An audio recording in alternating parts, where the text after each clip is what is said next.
एवढ्या घाईघाईमध्ये खरं काम केलं.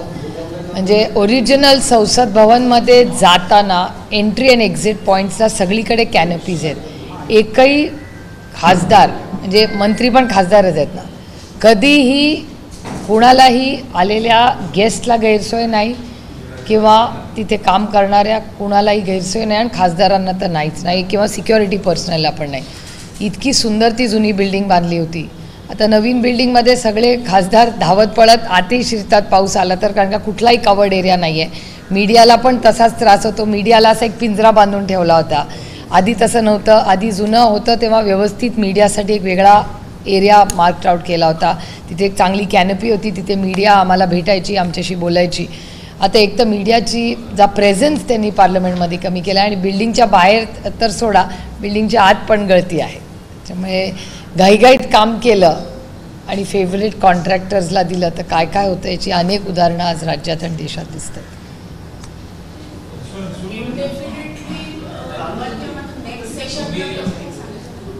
No, that's the way. There are 4 sessions असतात आणि सेशनची तारीख कधी सांगत नाहीत. ते कॅबिनेटला जातं. कॅबिनेटला नोव्हेंबरमध्ये पुढचं सेशन असतं. त्याच्या आधी 15 दिवस कॅबिनेटला नोट जाते. पार्लमेंटरी अफेअर्स मिनिस्टर प्रपोज करतात तारखा, कॅबिनेट अप्रूव्ह करतं आणि मग नोटिफिकेशन निघतं. That's the normal process. तुम्ही सुरू का? मला मेसेज आला होता तुम्हाला मला बोलायचं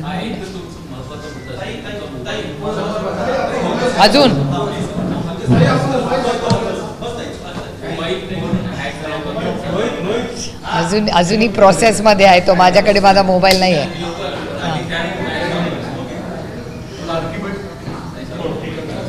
नाही, वन ॲट अ टाईम.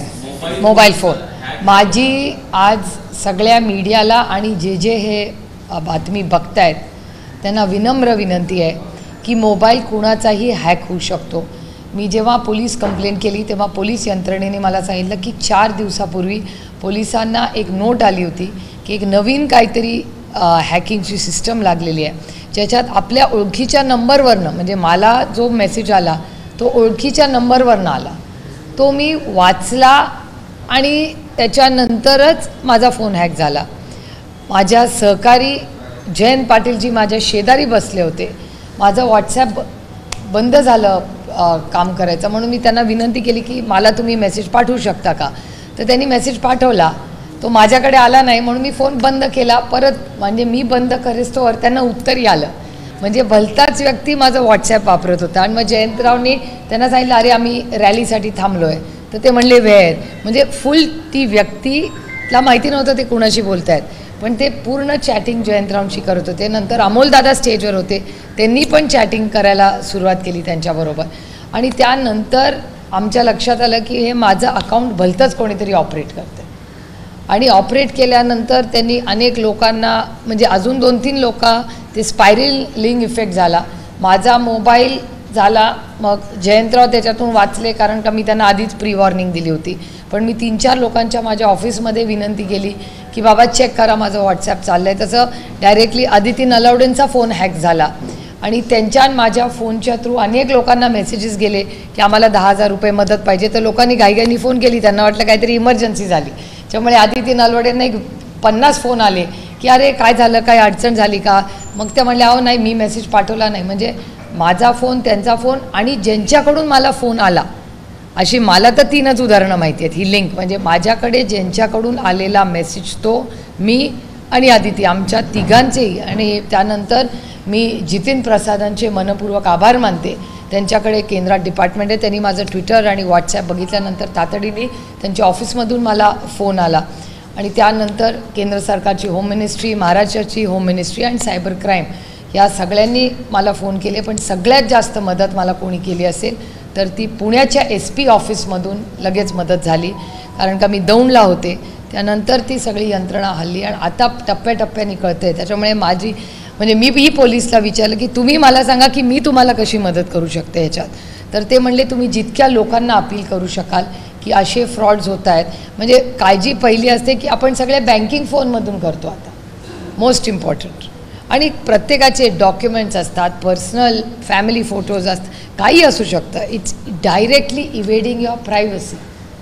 त्याच्यात लपवण्यासारखं काही नसलं तरी प्रायव्हसी हा प्रत्येकाचा एक चॉईस आहे. त्यामुळे या गोष्टीचा खूप गांभीर्याने विचार सरकारनी आणि आपण कस्टमर्सनी आणि जो आपल्याला ती सर्व्हिस देतो त्या व्यक्तींनीही याचा आपण सगळ्यांनी काहीतरी फायर वॉल केलं पाहिजे, ज्याच्यातून सगळी. आणि हा माझ्या केसमध्ये झाला, पटकन मिळाली.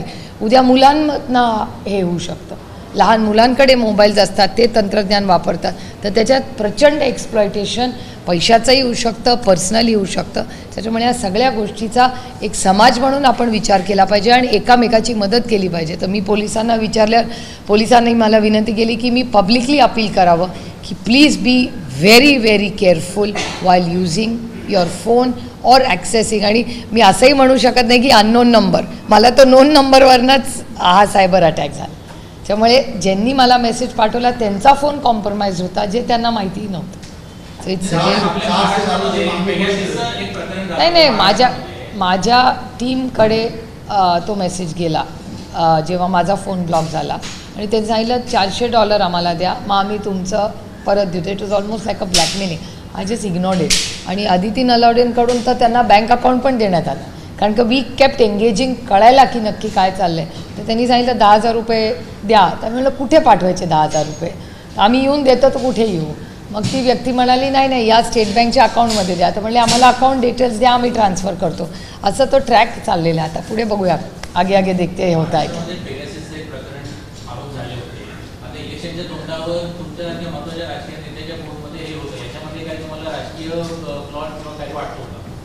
नाही, मला असं वाटतं ते म्हणजे फोन टॅपिंग हे काही नवीन नाही. त्याच्यासाठी त्यांनी मला फोन सांगून काही हॅक करायची गरज नाही आहे. ते कदाचित करतही असतील, हू नोज.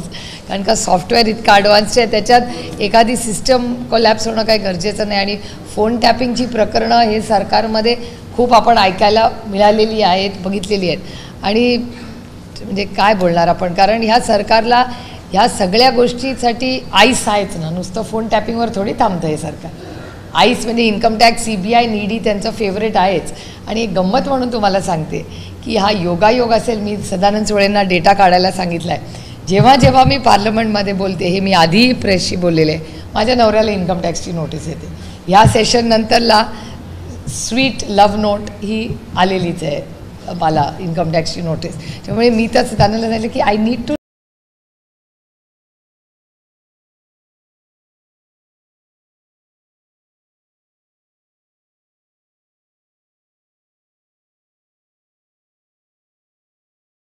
साठी तीच इन्कम टॅक्सची नोटीस दरवेळेस येते.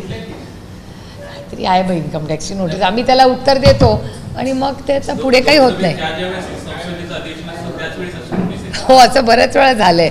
त्यामुळे मला उगाच आरोप नाही करायचे. I am looking for data. The data has to correlate. मी त्यांच्यासारखे उगाच खोटे आरोप कोणावर करत नाही. सेम केसमध्ये ॲब्सोल्युटली सेम. हो, I don't reply, Sadanand Sole replies. Sadanand reply करतात आणि पुढे काही होत नाही. मग परत नंतर काही महिन्यानंतर परत तीच नोटीस येते, फक्त तारीख बदललेली असते. आता आली परवा.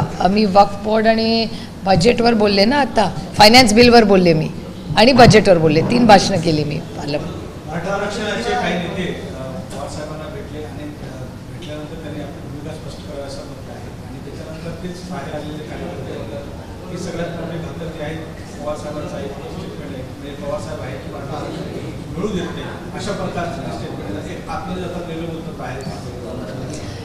मला असं वाटतं आज राज्यामध्ये, मला खरंच विचाराल तर हे जे सत्तेमध्ये लोक आहेत ना, या सत्तेमधल्या लोकांनी हे सरकार म्हणजे एक इव्हेंट मॅनेजमेंट करून ठेवलं.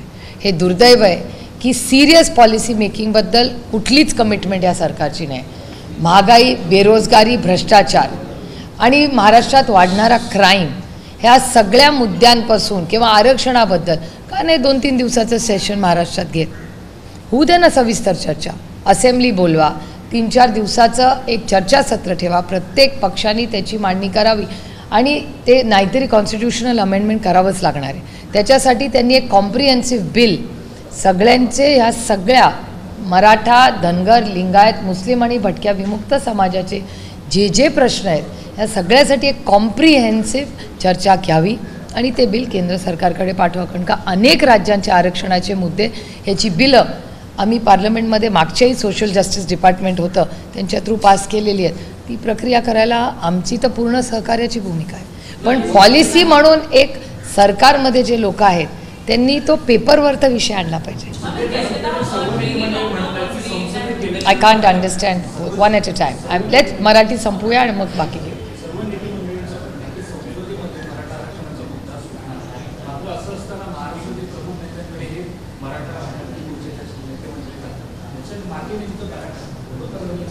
हे मी कसं याचं उत्तर देणार. मी एवढंच तुम्हाला सांगू शकते की मराठा, धनगर, लिंगायत, मुस्लिम आणि भटक्या विमुक्त समाज ह्या सगळ्यांचे आरक्षणाच्या मागण्या आणि प्रश्न प्रलंबित आहेत. जे कोणी सरकार असेल अर्थातच त्यांच्याकडे सरकार विकासासाठी आहे. तर विकास करायचा असेल तर तिथल्या लोकांचा विकासच झाला तरच विकास पूर्ण होतो. नुसता ब्रिज बांधून किंवा गळके बिल्डिंग बांधून विकास होत नाही.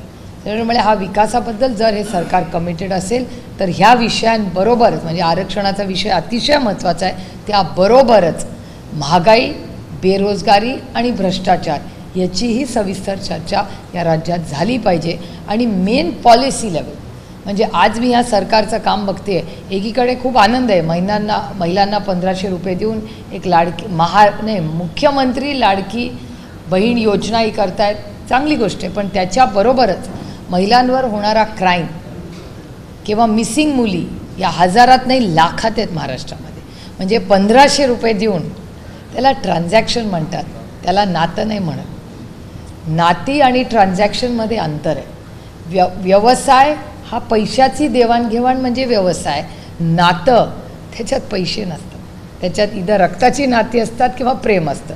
तर रक्त आणि प्रेम ह्याला नातं म्हणतात. आणि ट्रान्झॅक्शन आणि व्यवहार त्याच्यात पैसे येतात, नात्यात पैसे येत नाहीत आणि ट्रान्झॅक्शनमध्ये नातं येत नाही.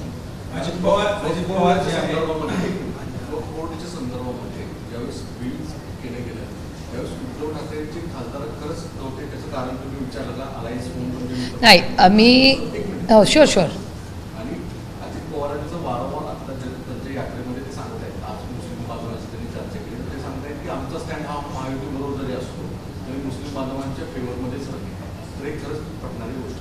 नाही. मी आज तुमच्या सगळ्यांच्याच चॅनलवर अजित पवारांचं वक्फ बोर्डचं स्टेटमेंट पाहिलं.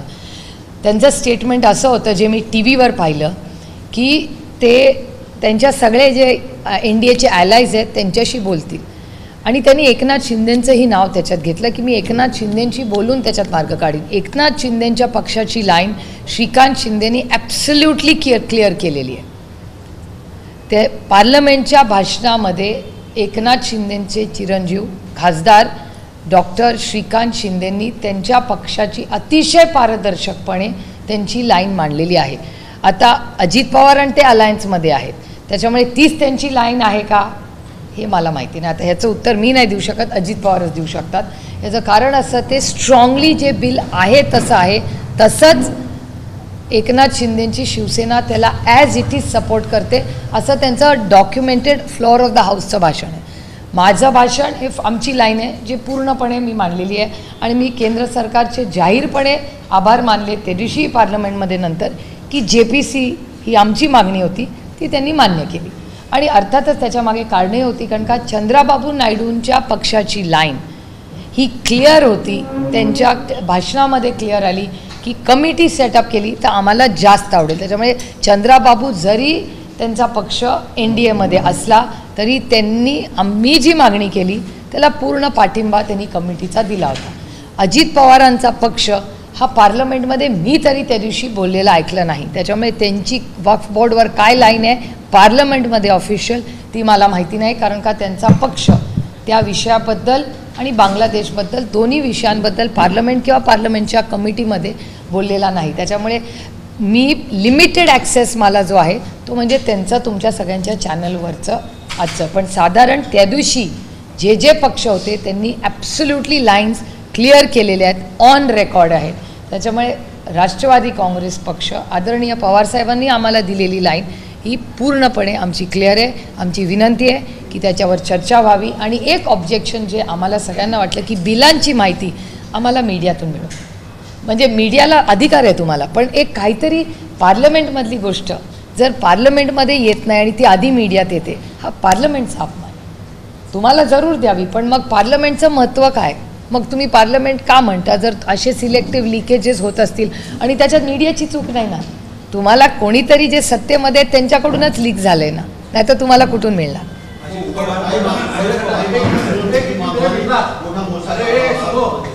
एक मिनिट, सगळं मराठी.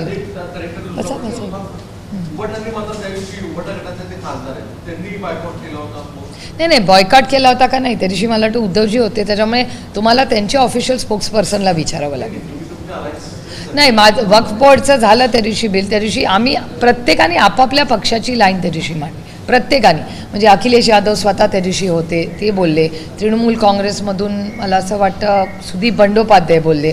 त्यामुळे जे जे तिथे हजर होते त्यांच्याबद्दल मी सांगू शकते. आणि पारदर्शकपणे आणि लंबी चर्चा झाली, म्हणजे तेही मी जाहीरपणे, म्हणजे जरी आमचे मतभेद असले तरी भारतीय जनता पक्ष आणि आता ते भारतीय म्हणजे ते मोदी सरकार नाही, आता NDA सरकार आहे. NDA सरकारने आम्हाला सविस्तर त्या दिवशी चर्चेला वेळ दिला आणि किरण रिजिजूंनी जे उत्तर दिलं त्याच्यात आम्ही समाधानी होतो, कारण का ते JPCला अग्री झाले. त्याच्यामुळे ते JPCमध्ये सविस्तर चर्चा होईल. आम्ही तर 2 नावं दिली होती, एक फौजिया खानजींचं नाव आम्ही दिलं होतं आणि बाळ्या मामा आमचे भिवंडीचे, हे दोन्ही नावं दिली होती. तर सरकारने सांगितलं की त्यातलं लोकसभेतलं ते काहीतरी त्यांनी नंबरचं गणित ठरवलं आहे. आमची खूप इच्छा होती, कारण का फौजियाताईंनी इथेही काम केलेलं आहे, महिलांना हे सरकार म्हणतं प्राधान्य देतं. त्यामुळे आमची इच्छा होती की ज्या व्यक्तीने अनेक वर्ष वक्फ बोर्डवर काम केलं आहे, जी महिला आहे, ज्या महिलांबद्दल खूप आदराने आजकाल हे सरकार बोलायला लागलं आहे, तर फौजियाजींनाही संधी मिळाली असती तर जास्ती इफेक्टिव्ह झालं असतं. पण सरकारने आता बाळ्या मामांना घेतलेलं आहे आमच्या वतीने लोकसभेतून, राज्यसभेला त्यांनी आम्हाला नाकारलेलं आहे. अजित पवार लाडकी बहीण योजनेचा प्रचार प्रसार करण्यासाठी आपला कार्य आहे. दुसरीकडे जयंत पाटील म्हणतात की अजित पवार आमच्यासोबत असेल तर काय मत आहे याच्यावरती? हे वेळ मुख्यमंत्री दुसरीकडे मला असं वाटतं विरोध असा नाही. विरोध कशासाठी आहे? कारण आमची लढाई वैचारिक लढाई आहे, आमची आयडिओलॉजिकल वॉर. भारतीय जनता पक्षाचं एक मतविचार आहे आणि आमचं एक काँग्रेसचा मतविचार आहे. तर आम्ही सेंटर ऑफ लेफ्ट आहोत, आम्ही राईट विंग नाही. आणि एका सशक्त लोकशाहीमध्ये राईट आणि लेफ्ट असलंच पाहिजे ना. त्यामुळे अर्थातच जयंतरावांना ऑब्जेक्शन आहे, कारण का त्यांनी त्यांची आयडिओलॉजी बदलली. कारण का एखाद्या संघटनेबरोबर जेव्हा आपण एकत्र काम करतो, मग त्यांचा कॉमन मिनिमम प्रोग्राम काय आहे, तो कधी आला आहे का? आज त्यांची युती म्हणतात ना, ते महायुती, ती महायुतीचा कॉमन मिनिमम प्रोग्राम हा कोणी वाचला आहे का कुठे? माझ्या तरी वाचनात आलेला नाही. आणि तुम्ही सगळे जे लिहिता ते मी सगळं रोज वाचते. त्यामुळे कॉमन मिनिमम प्रोग्राम किंवा एखादा कॉमन प्रोग्राम काहीच आम्हाला माहिती नाही. त्यांनी जेव्हा पक्ष त्यांच्याबरोबर जायचा निर्णय घेतला ते पहिल्याच 8-10 दिवसात यायला पाहिजे होता ना. आता 1 वर्ष झालं.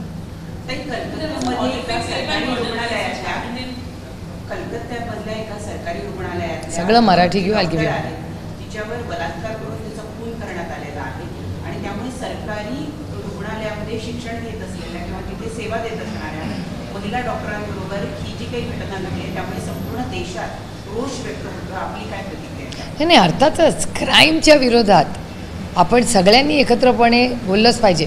आणि अशी कुठल्याही महिलेच्या, म्हणून मी महाराष्ट्रातल्या महिलांचं बघितलं डेटा मी तुम्हाला सांगते. आणि हा डेटा काही माझा नाही, हा केंद्र सरकारचा डेटा आहे. केंद्र सरकारचा ऑफिशियल डेटा सांगतो की क्राईम अगेन्स्ट विमेन ह्याच्यामध्ये महाराष्ट्र खूप अग्रेसर आहे. आता कलकत्त्यात जी घटना झाली ह्याचा जाहीर निषेध करून फास्ट ट्रॅक कोर्टवर आणि आपण निर्णय सरकारने घेतला पाहिजे. आणि माझा विश्वास आहे की ममता बॅनर्जी दिदी ह्या अतिशय संवेदनशील नेत्या आहेत, त्या नक्की फास्ट ट्रॅक कोर्ट करून त्या व्यक्तीला फाशी देतील ज्यांनी ही अशी घाणेरडी घटना आणि क्रूर घटना केली. सगळं Marathi I will do. Let me finish one language, then I assure you I will speak to at length.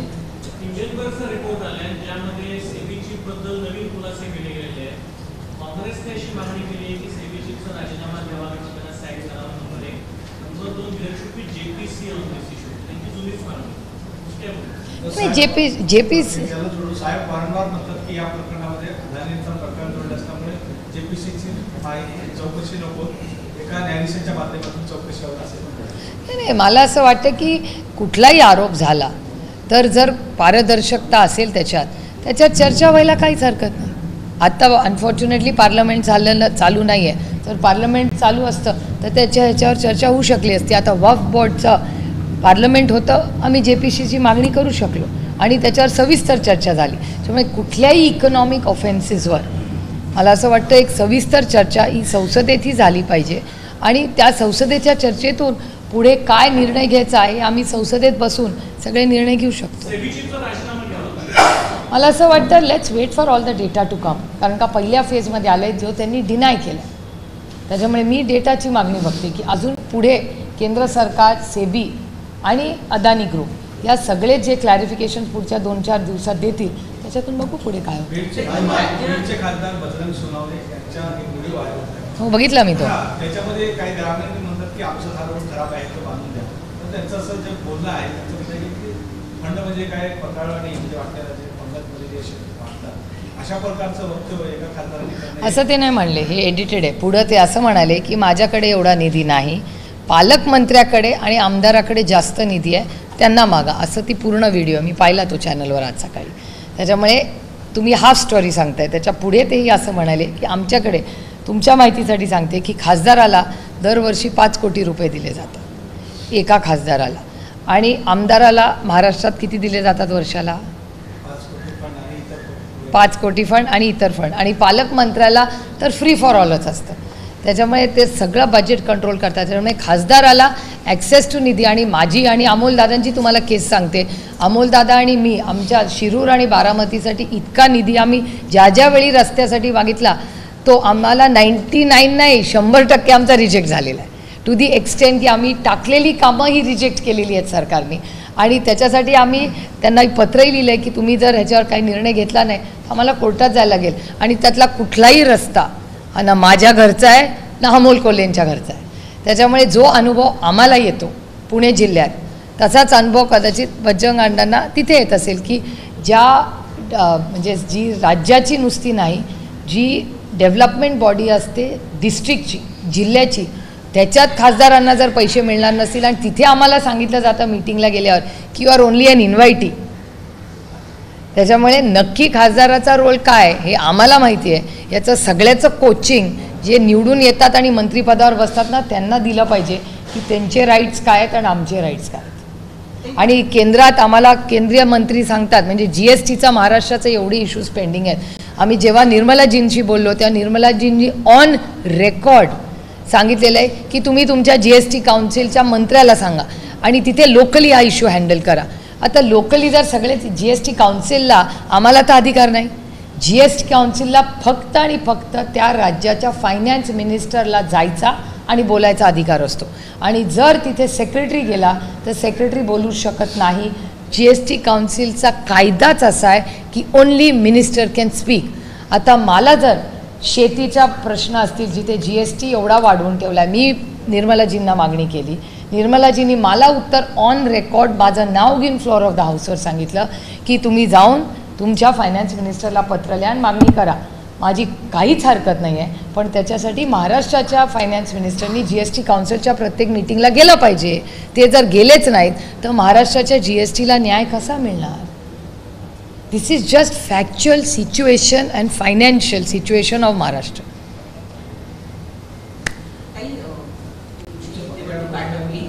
तुमच्या निवडणुकीच्या वेळेला तुम्ही तुमच्या मतदारसंघातला अगदी चप्पा तिथून काढल्या. आता राज्याची निवडणूक येत आहे, तो राज्यासाठी तुमचा काय प्लॅन आहे? तुम्ही राज्यव्यापी दौरे करणार आहात? अर्थातच 8 खासदार जे आम्ही निवडून आलेलो आहोत खूप संघर्षाच्या आणि वेगळ्या पद्धतीने, म्हणजे जेव्हा आम्ही लढायचं ठरलं त्याच्याकडे ना आमच्याकडे पक्ष होता, ना चिन्ह होतं, ना काहीच होतं. आम्ही फकीर म्हणून लढत होतो, कारण का आम्ही कुठल्या चिन्हावर लढणार हेही आम्हाला माहिती नव्हतं. सगळ्यांना एक चिन्ह मिळेल का हेही आम्हाला माहिती नव्हतं. त्यामुळे खूप संघर्ष, कोर्ट कचेऱ्या, इलेक्शन कमिशन हे करून करून करून आम्ही जेमतेम तरलो आणि लोकसभा लढलो. आता लोकसभेमध्ये ना आमदार आमच्याबरोबर, ना सोसायटी, ना जिल्हा परिषद, पंचायत समिती, दूध संघ, म्हणजे कुठलीच यंत्रणा आमच्या बाजूनी नाही. आणि या सगळ्या यंत्रणा, पक्ष, चिन्ह सगळे घेऊन गेले होते. ते अदृश्य शक्तीने सगळंच नेलं होतं. पण एक गोष्ट आमचं भाग्य की महाराष्ट्राची मायबाप जनता आमच्याबरोबर राहिली, जे मतदार आमच्या बाजूनी, आणि अदृश्य शक्ती बाकी सगळं घेऊन गेली आणि आज 1 वर्षांनी परिस्थिती वेगळी आहे आणि अर्थातच चिन्ह आणि पक्ष आम्हाला ऑक्टोबरपर्यंत दिलेला आहे. म्हणजे आम्हाला पण काय अदृश्य शक्तींनी फुल टाईम दिलेला नाही. आता ती लढाई चलती राहील. म्हणजे आमचा पक्ष चिन्ह सगळे घेऊन गेले, आम्हाला जे दिलं आहे ते पण टेम्पररी दिलं आहे, काय गॅरंटी नाही. आजकाल सरकारी नोकऱ्या जशा कॉन्ट्रॅक्टवर दिल्या जातात ना की परमनंटची गॅरंटी नाही, कभी भी घर से निकाल सकते, तशीच आमची परिस्थिती आहे. पण आम्ही सोडणार नाही, आम्ही लढत राहणार. कारण का हा देश संविधानाने चालतो, कुणाच्या मर्जीने चालत नाही. त्याच्यामुळे अर्थातच ऑक्टोबरपर्यंत आम्हालाही दिले. आमची इलेक्शन कमिशन आणि कोर्टामध्ये आमच्या केसेस आहेत, त्या चालू आहेत आणि आम्ही शेवटपर्यंत त्या लढत राहणार. कारण का आम्हाला माहिती आहे की आमची बाजू ही बरोबर आहे. त्यांच्यामुळे जरी आम्हाला इलेक्शन कमिशनमध्ये न्याय मिळाला नसेल, काही कारणांमुळे असेल, माझा इलेक्शन कमिशनवर अजिबात कुठला आरोप नाही, इट्स बियॉन्ड देअर कंट्रोल, पण त्याच्यावर कोर्टात आमच्या खूप अपेक्षा आहेत की कोर्टातून आम्हाला न्याय मिळेल. महाविकास आघाडी म्हणून राष्ट्रवादी काँग्रेस पक्ष चर्चेत गटाची किती जागेची मागणी आहे? एकंदरीत तुम्ही किती जागा? आम्ही 288 जागा लढणार. महाविकास आघाडी. ताटातलं वाटीत आणि वाटीतलं ताटात क्या फरक पडत आहे? रोहित पवारांच्या मतदारसंघामध्ये गायवळ नावाचा आरोपी हा इच्छुक असल्याचं समजतं. महायुतीकडून राम सुब्रमण्यमचा प्रचार जोरदार सुरू आहे. हा प्रश्न मला नका विचारू. हा मतदारसंघाचा पक्षाचा नाही, त्यांच्या विरोधात माणूस ना, महायुतीतून लढणार ना. हा प्रश्न तुम्ही राज्याच्या गृहमंत्र्यांना विचारला पाहिजे. कारण का गृहमंत्र्यांचा पक्ष आहे ना तो, ज्याच्यात तुम्ही जे म्हणताय ते की एखादा गुंड जर ज्या पक्षाची सत्ता आहे, ज्या पक्षाचा गृहमंत्री आहे, त्याच्यामध्ये कुठल्या सहकार्याबरोबर फिरत असेल, तर याचं उत्तर मी कसं देणार? याचं उत्तर या राज्याच्या गृहमंत्र्यांनी दिला पाहिजे. आणि मला काय आश्चर्य वाटत नाही, कारण का राज्यात क्राईम इतका वाढला आहे, महिलांच्या विरोधात क्राईम वाढला आहे, हिट अँड रन केसेसच्या लोकांना क्लीन चिट देण्याचं, रक्त तपासणी करण्याचे हे झालेलं आहे. पुण्यामध्ये कोयता गँग, म्हणजे महाराष्ट्रात crime capital of India Maharashtra व्हायला लागले आणि त्याच्यात पुणे जिल्हा आता क्राईम कॅपिटल ऑफ महाराष्ट्र होतोय असं डेटा सांगतो. हा आरोप माझा नाही. I am going bye data.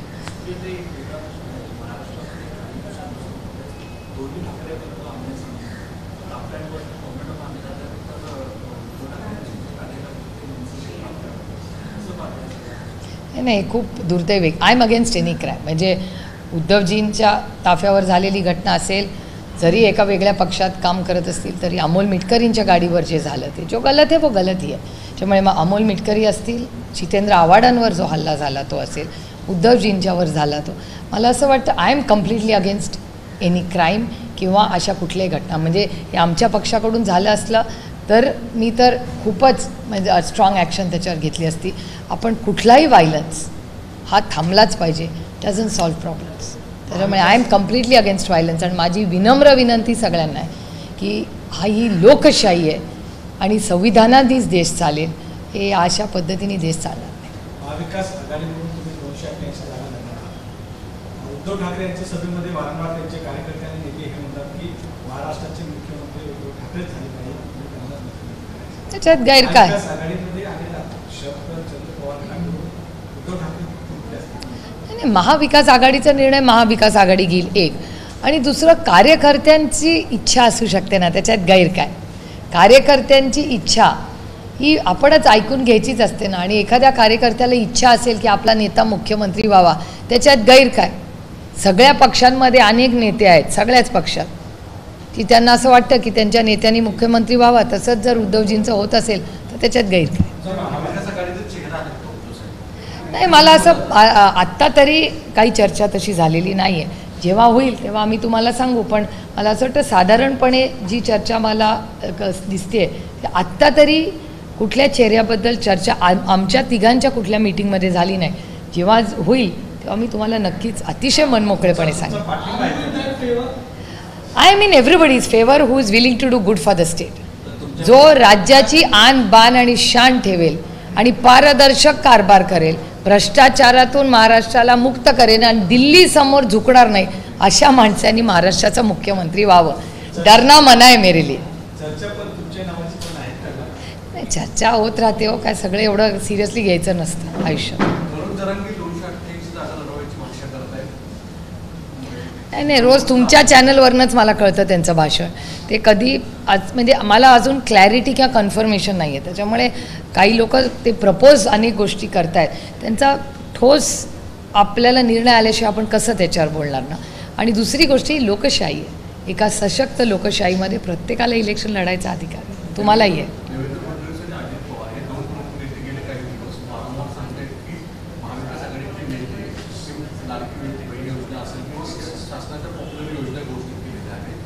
बंद होणार किंवा त्याचा लाभ मिळणार नाही असं वारंवार मोठं नॅरेशन तयार करतायत, कारण की ते योजना पॉप्युलर होत आहेत आणि त्याचा आम्हाला लाभ मिळताना दिसतो. असं नाही, त्यांचं दुसरंही एक कॉन्ट्रडिक्शन आहे जे तुमच्या चॅनलवर मी पाहिलेलं आहे, की त्या दोघांनी असंही स्टेटमेंट केलेलं आहे की ही योजना चालू ठेवायची असेल तर आमच्या पक्षाचं बटन दाबा.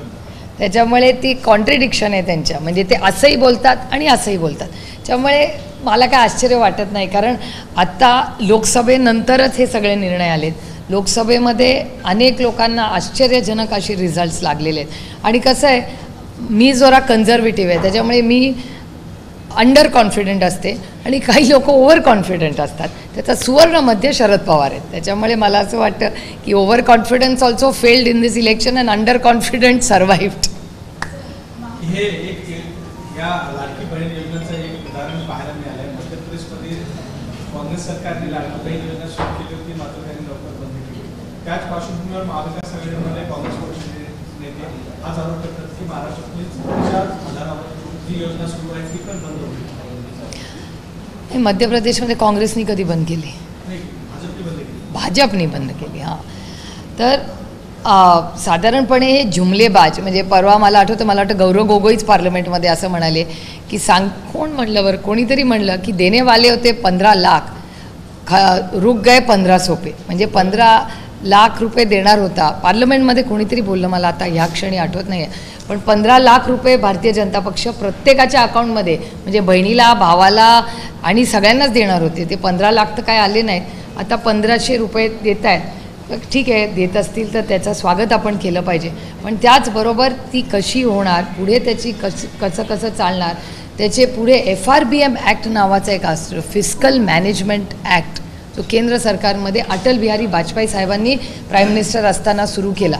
तर तो FRBM ॲक्ट आणि महाराष्ट्राची बॅलन्स शीट आणि जी महाराष्ट्राची इकॉनॉमी, जे काहीतरी $1 ट्रिलियन इकॉनॉमी वगैरे म्हणतात, या सगळ्यामध्ये हे सगळं बसतं का, याचाही विचार कोणीतरी केला पाहिजे. म्हणजे आता काय होतं की आपले भाषण करतात सगळे, पण नुसतं भाषण करून उपयोग नाही, त्याच्यामागे खूप मोठा विचार, सरकार आणि यंत्रणा चालते. आणि आज तुमच्या सगळ्यांच्या चॅनलवर मी पाहिलं, आज आशा वर्कर, अंगणवाडी सेविका मला वाटतं मुंबईत आंदोलन करायला येणार आहेत.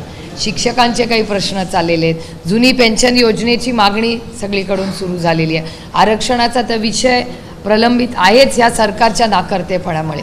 त्यामुळे ह्या सरकारच्या समोर खूप मोठे प्रॉब्लेम्स आहेत आणि ते लपवण्यासाठी महागाई, बेरोजगारी आणि भ्रष्टाचारावर चर्चाच नको म्हणून हे सगळ्या नवीन काहीतरी जिंगोइझम, ज्याला इंग्लिश म्हणतात, हे जिंगोइझम या सरकारने सुरू केलं आहे. काय काय नवीन ॲक्टिव्हिटीज करून, त्या सुपरफिशियल ॲक्टिव्हिटीज आहेत.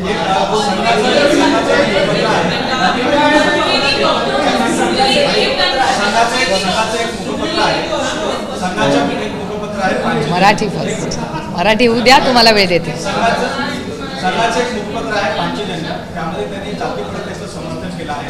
त्याच्यामध्ये त्यांनी लेख केलं आहे की जाती प्रथा आणि जात ही समाजासाठी जोडण्याची एक दुवा आहे, असं त्यामध्ये उल्लेख करण्यात आला आहे. महाराष्ट्र पुरोगामी आहे, जाती प्रथेचं समर्थन ते करायला लागले आहे. भाजपने पण याचं त्यांनी पण करायला लागले आहे. तुम्ही कसं बघताय? नाही, कसं आहे, RSSच्या माध्यमातून अनेक गोष्टी त्यांच्या लेखांमधून येतात. म्हणजे त्यांच्या मित्रपक्षांबद्दल येतात, भ्रष्टाचारात, महाराष्ट्रात होणाऱ्या भ्रष्टाचाराबद्दल येतात. त्यामुळे अनेक गोष्टी अशा त्यांच्या सगळ्या या मासिकांमधून येत असतात. म्हणजे महाराष्ट्रात झालेला 118 कोटी रुपयाचा भ्रष्टाचार हा एक्सपोज त्याच लोकांनी केला, म्हणजे RSSच्या माध्यमातून झाला. त्यांचे मी जाहीर आभार मानते. मी 1 महिना बोलते, कोणी मला याचं उत्तर दिलं नाही की RSSच्या लोकांनी आरोप केला की महाराष्ट्राच्या शेतकऱ्यांना फसवणूक झाली. त्यांच्या बियाण्यासाठी पैसे आलेले 118 कोटी रुपयेची इन्क्वायरी व्हावी. ते DBT होतं, ते DBT झालेलं नाही. तर ह्याचं उत्तर मला अजून 1 महिना मला कोणी ट्रोल पण त्याच्यावर करत नाही किंवा ह्याचं उत्तरही देत नाही. त्याच्यामुळे मी RSSचे जाहीर आभार मानते की महाराष्ट्राच्या भ्रष्टाचाराबद्दल तुम्ही मनमोकळेपणे बोलताय. हा पहिला मुद्दा. दुसरा, मित्रपक्षांबद्दलही अनेक त्यांचे स्टेटमेंट्स आले. त्यानंतर त्यांचे जे काय कास्ट सेन्सेसबद्दल त्यांची लाईन आहे, आमची तर जातीय जनगणना व्हावी ही आमची मागणी अनेक वर्षांची आहे, जी आम्ही पार्लमेंटमध्ये पण बोललेलो आहोत. आमच्या सगळ्यांचीच मागणी, म्हणजे इंडिया अलायन्सची पण आहे. भारतीय जनता पक्ष करतो म्हणतात पण होत काही नाही, आणि त्यांच्या मित्रपक्षांनी आता NDA सरकारमध्ये सगळ्यांनीच त्याची मागणी केलेली आहे. त्यामुळे जनगणनेबद्दल आम्ही सगळे एकमताचे आहोत. केंद्र सरकार काही त्याच्या बाबतीत करत नाही, हे दुर्दैव आहे.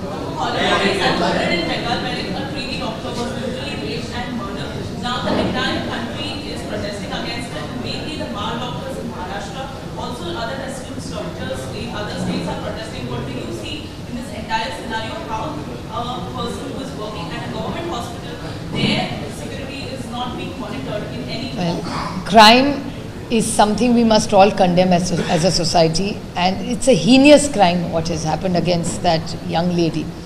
It's very, very sad what has happened, and I have full faith in Mamata Banerjee ji, and I have full faith that she will make sure there is a fast track court and justice is given to this young lady.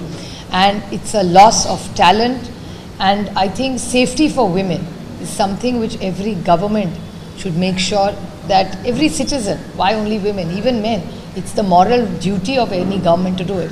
And I think that's where Maharashtra government also has missed out. They are giving 1,500 rupees, it's a welcome step. But what about safety of women in Maharashtra? The crime data of Maharashtra, which government of India shares, and it's their government there, these are not fudge numbers. So it's their government there and here, shows data speaks louder than words, that the crime against women in Maharashtra and crime in total in Maharashtra has gone up over the last 18 to 24 months.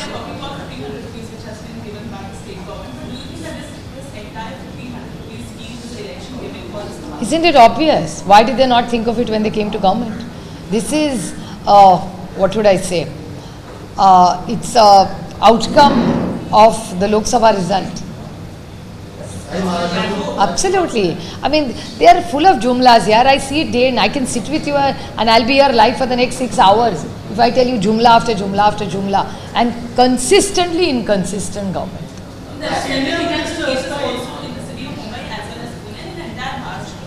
However, what comes across one common point was the minors were served alcohol. People who are below 25 age, they are being served alcohol without even basic checking of their identification age group. How do you look at this scenario? Even after such institution has unfolded. This is a question you should not ask me, you should ask the government. What is the Home Ministry doing? What is the Home Ministry of Maharashtra doing? Because the buck stops at their door. It's not just about breaking. I mean, they are very proud to say, "Do partiyan tod ke main Home Minister ban gaya." It's a very flattering statement. It's not common. I mean, I would never do anything like that anyway, because I believe in a very fair democracy. And when they say that when our government was formed, was completely against what people wanted, what they've done is even one worse. Do you think that excise department should also keep a proper check that minors should not be served? Yeah, but excise and home both are responsible. The government is the buck stops at Mantralaya. It stops at the government. What is the government doing? Why are we bifurcating it? कि तुमने कहीं नहीं KIA, तुमने क्यों नहीं KIA? It's the government on its own. Government has to take ownership. Yeah, they're one body is what I'd like to believe. If they are not also, it's a possibility. Anything is possible in this government.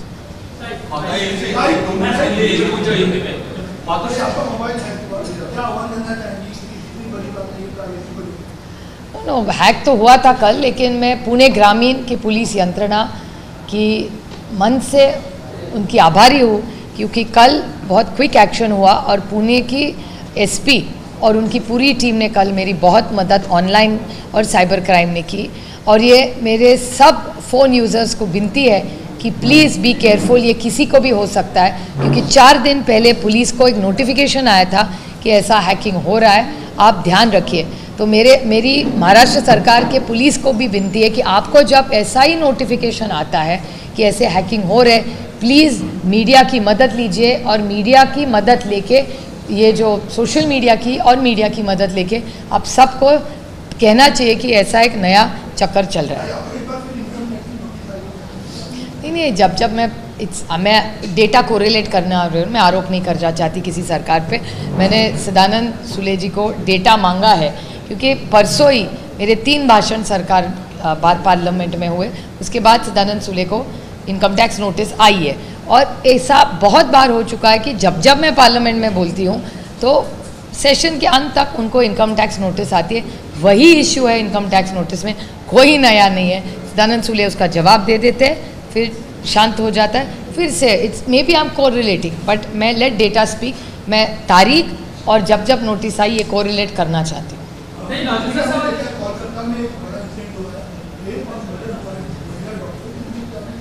ये बहुत जो घटना हुई वो दुर्दैवी है और मेरे ख्याल से ममता बनर्जी जी पे हम सबको बहुत विश्वास है। वो बहुत संवेदनशील नेता है, वो फास्ट ट्रैक कोर्ट के ज़रूर उस लड़की को न्याय मिलेगी। लेकिन ऐसी कोई भी घटना देश में कहीं भी हो, हम सब ने साथ मिल के इसका खंडन करना चाहिए।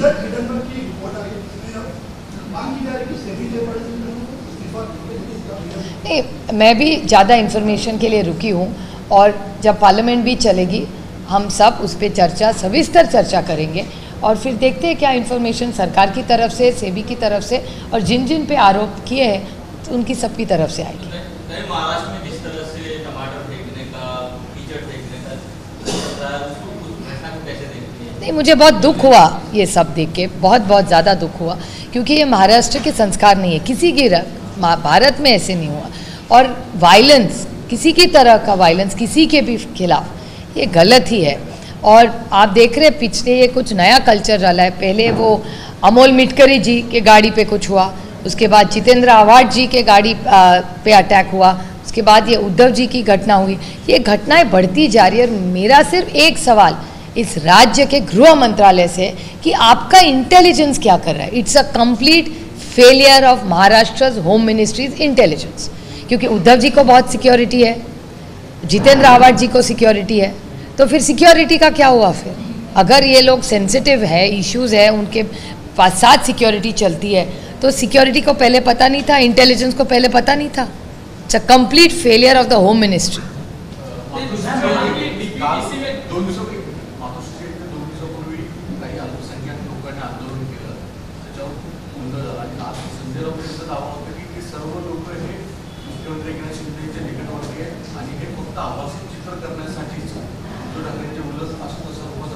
तुमच्या चॅनलवर मी सकाळी राऊत साहेबांचं स्टेटमेंट पाहिलं, त्याच्यात त्यांनी फोटोही दाखवले की जे लोक मातोश्रीवर गेले होते त्यांचे आणि शिंदे साहेबांच्या सेनेचे त्या काही नेत्यांचे संबंध आहेत, अशी ती स्टोरी चालली होती। त्यामुळे मला असं वाटतं की तो जो एव्हिडन्स जर असेल तर photo speak louder than words.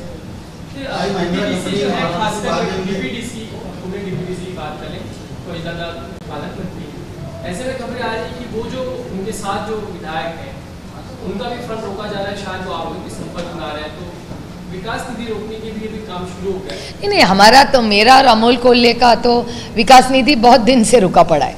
हम लोग ने खत भी लिखा, हमने विनती भी की कि भैया ये हमारे घर के कोई रास्ता नहीं बन रहा है, ये विकास पैटर्न हमारे घर के लिए नहीं है, ये जिन्होंने हमें वोट दिया उनके लिए है और ये हक है। ये किसी के घर का पैसा नहीं है, ये हम लोग टैक्स भरते हैं, उस टैक्स से ही ये पैसा आता है। कोई खुद के खिसे से पैसे नहीं दे रहा है कि खुद के अकाउंट से पैसे दे रहा है। तो जिस तरह से ये राजनीति हो रही है, ये नया ट्रेंड है महाराष्ट्र में, पहले ऐसे कभी नहीं था।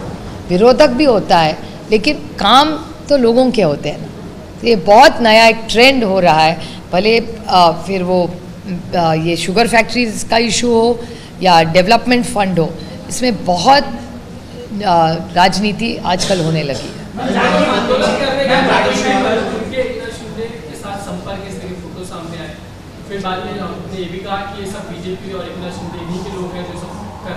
हो सकता है, फोटो भी मैंने आप ही के चैनल पे देखे हैं। तो जो आजकल जो हो रहा है, ये विधानसभा को लक्ष्य करके जो इनको जो रिजल्ट आया लोकसभा में, इसके कारण शायद ये पूरी जो आज सत्ता है वो सारे डिस्टर्ब है, शायद उसके लिए ऐसी हरकतें करते होंगे। सरकार ने लाठी बहन योजना शुरू की और उसके बाद महायुति के तीनों ही दल देख सकते हैं कि उसका क्रेडिट लेने की कोशिश कर रहे हैं। क्या विधानसभा चुनाव को ध्यान में रखा जाएगा? ऑब्वियस ना, ये पहले क्यों नहीं आई?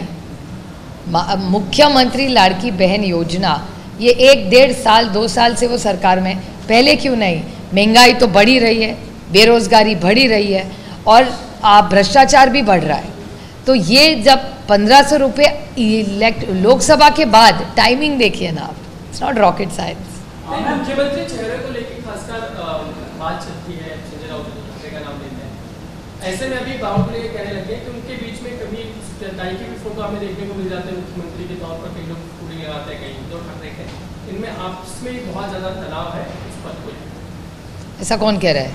बीजेपी के अध्यक्ष महाराष्ट्र कि देखिए, हमारे खिलाफ बोलने के लिए दूसरा कुछ बचा नहीं अभी, क्योंकि पहले हम पे भ्रष्टाचार के आरोप करते थे, डर्टी डजन कहते थे, सारे अभी उनके साथ है, तो भ्रष्टाचार खत्म, वो तो बीजेपी का हो गया। मतलब आज भ्रष्ट जुमला पार्टी तो बीजेपी हो गई, तो वो उसमें से हमको मुक्त कर दिया बीजेपी ने, तो अभी बोलने के लिए कुछ भी नहीं रहा हमारे खिलाफ, तो यही सही।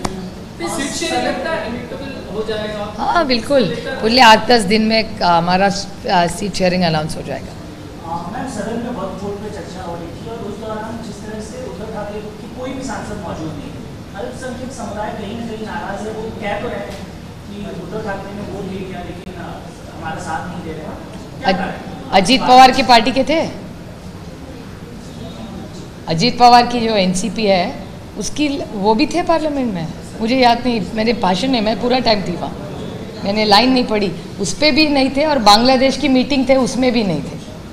बांग्लादेश की एक बहुत हाई बड़ी मीटिंग बुलाई थी केंद्र सरकार ने, वहाँ अमित शाह जी थे, राजनाथ सिंह जी थे, एक्सटर्नल अफेयर्स मिनिस्टर थे, और सारी ऑपोजिशन और इंडिया अलायंस के सारे वरिष्ठ नेता थे, और उनके अलायंस के भी सारे वरिष्ठ नेता थे। सिर्फ आम आदमी पार्टी को बुलाया नहीं गया था, इसलिए संजय भैया बहुत नाराज़ थे कि आपने आम आदमी पार्टी को क्यों नहीं इतनी बड़ी मीटिंग में बुलाया। तो 2 जगह पे, मुझे याद नहीं, मुझे तो मीटिंग में दिखे नहीं, आप भी चेक कर सकते हैं इंडिपेंडेंटली, शायद मेरे से गलती हो गई होगी, लेकिन उस मीटिंग में मुझे तो नहीं मिले, क्योंकि जयशंकर जी ने बहुत अच्छा और बड़ा लंबा सारा अच्छा डिस्कशन भी हुआ और अच्छा ब्रीफिंग हम सबको दिया। तो बांग्लादेश का इशू हो या वक्फ बोर्ड हो, दोनों को आप चेक कर लीजिए, मेरे से गलती हो सकती है। सर, लाडली बहन योजना दूसरी सरकार लाने जा रही है, कुछ मानधन भी दिया जाएगा, कुछ वेतन दिया जाएगा, तो क्या सरकार अपनी ही आने वाले चुनाव को मद्देनजर रखते हुए युवाओं का इस्तेमाल होगा जाएगा? बिल्कुल, ऑल टाइम बाउंड, युवाओं का भी है, वो टाइम बाउंड है ना, 6 महीने के बाद नहीं मिलना, इट्स अ टर्म थिंग। तो जिस युवाओं को पैसे मिलने वाले वो लाइफ लॉन्ग नहीं है, वो 6 महीने के लिए, वो इंटर्नशिप के लिए है, it's only an internship, it's not a job, और ये इंटर्नशिप टाइम बाउंड है, तो ये तब तक विधानसभा निकल जाएगी एक। और इनको लगता है कि रिश्ते और इलेक्शंस सिर्फ पैसे से जीते जा सकते हैं। मी ते पत्र लिहिलेलं आहे, मी क्लॅरिफिकेशनची वाट बघते, कारण का मिक्स रिपोर्ट्स येत आहेत, त्याच्यामुळे ज्या ज्या कंपनीज महाराष्ट्राच्या बाहेर जातील त्यांना परत आम्ही आमचं सरकार ऑक्टोबरमध्ये आल्यावर रेड कार्पेट देऊन आम्ही सगळ्यांना परत योजना और खासकर पिंक कलर देखने को मिलता है, कहीं अजीत पवार सिर्फ लाडली बहना योजना का उल्लेख करते हैं, कहीं मुख्यमंत्री लाडली बहना योजना शिंदे के लोग करते हैं, ये आप उन दोनों को पूछना पड़ेगा, क्योंकि ये कॉन्ट्रडिक्शन उनका है, मेरा नहीं है, क्योंकि मैं, मेरे निर्वाचन क्षेत्र, राज्य और पार्लियामेंट का काम, और महाराष्ट्र में सिर्फ एक योजना नहीं है, आज महंगाई, बेरोजगारी, भ्रष्टाचार, आज महाराष्ट्र का फिस्कल डेफिसिट और फाइनेंशियल पोजीशन क्या है, ऐसे बहुत सारे मामले, जैसे आपने पूछा महिंद्रा की कंपनी के बारे में, ऐसे बहुत सारे चैलेंजेस आज महाराष्ट्र के सामने हैं, बहुत चुनौतियाँ इसके हैं, क्योंकि आज देश में आप देखेंगे कि जब आंध्र की जब सरकार बदली, उसके बाद आज जो सरकार आंध्र में आई है, उन्होंने एक वाइट पेपर निकाला है पहले की सरकार के खिलाफ, और उसमें बहुत सारी फाइनेंशियल मिसमैनेजमेंट्स के कारण आज आंध्र की ग्रोथ स्लो हो रही है, ऐसा डेटा कहता है, ऐसा एक पहले बताया गया इस टाइम सेशन में। तो ऐसे हर राज्य में अगर इलेक्शन के लिए ये लोग खुद के स्वार्थ के लिए करेंगे और उसके आगे क्या क्या करेंगे, और नैरेटिव सेट, ये जो भारतीय जनता पार्टी का शब्द था नैरेटिव सेट कर रही है, वो उनके एलाइज ने भी शुरू किया। एलाइज पहले ऐसे नहीं बोलते थे, अब तीनों वही बोलते हैं, तो मुझे कभी कभी हंसी आती है, क्योंकि काफ़ी स्टाइल सबका बदला हुआ है। बट उसमें एक है कि obviously BJP is the big brother, वो जो कहते हैं वो सबको करना पड़ता है। हमारे यहाँ ऐसा नहीं है। इंडिया अलायंस में हर एक की एक स्टाइल है, इंडिविजुअलिटी और खुद की एक पहचान सबको रखने के लिए एक समान सम्मान हमारे यहाँ दिया जाता है।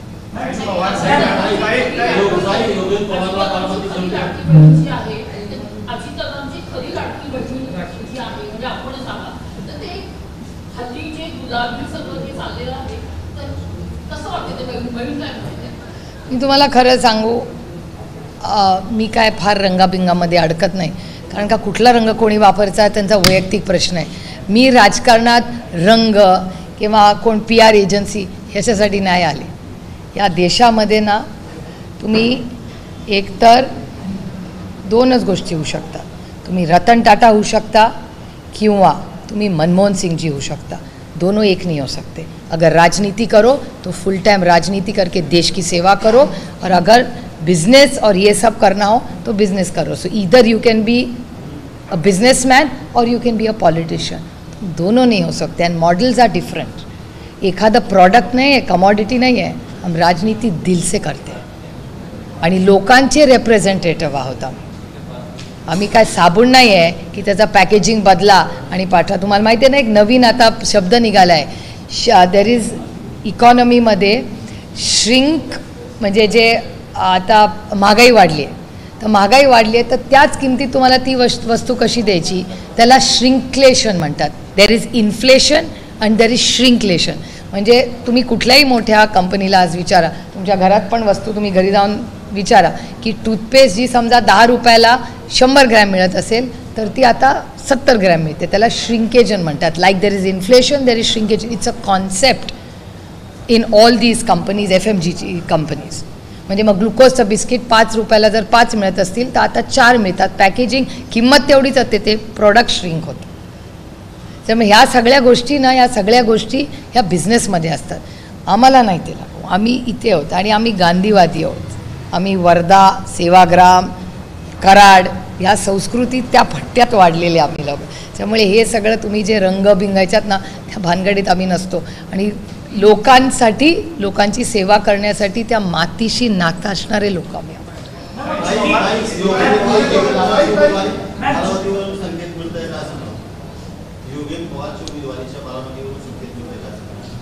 मला यातली काही माहिती नाही, कारण महाविकास आघाडीच्या सीटचे निर्णय महाविकास आघाडी एकत्र बसून निर्णय. आता सर्वे चाललेत, सगळ्या गोष्टी चालल्यात, त्याच्यातून पक्ष निर्णय घेईल. पक्ष ज्याला तिकीट देईल आघाडीत, आम्ही सगळे खासदार जे निवडून आलो 31च्या 31 हे 288 लोकांचा आम्ही पुढचे 3 महिने 2.5 महिने जे काय 70 दिवस नाही तर ना, म्हणजे आता ऑक्टोबरच्या दिल्लीमध्ये अशी खबर आहे की ते 25 ऑक्टोबरला इलेक्शन घेतील, नाही तर 15 नोव्हेंबरला घेतील. तर या दोन्ही तारखा ज्या असतील त्या तारखेला आम्ही 31च्या 31 खासदार 24/7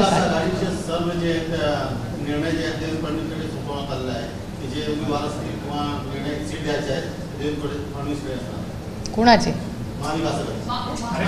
महायुती, तो त्यांचा अंतर्गत प्रश्न आहे ना, कोण काय घेणार, आणि तो त्यांचा अध्यक्ष. आणि ते काय नवीन नाही, कारण का त्यांचे सगळे निर्णय दिल्लीतच होतात, त्याच्यात नवीन काय. विधानसभा चुनाव नजदीक आ गए और आप देखिए कि सरकार योजना बनाने वाली है, सुनने को मिल रहा है कि अपनी योजनाओं को लोगों तक पहुंचाएंगे, उनको सैलरी देनी एट द कॉस्ट ऑफ वो सरकार पैसे भराएगी.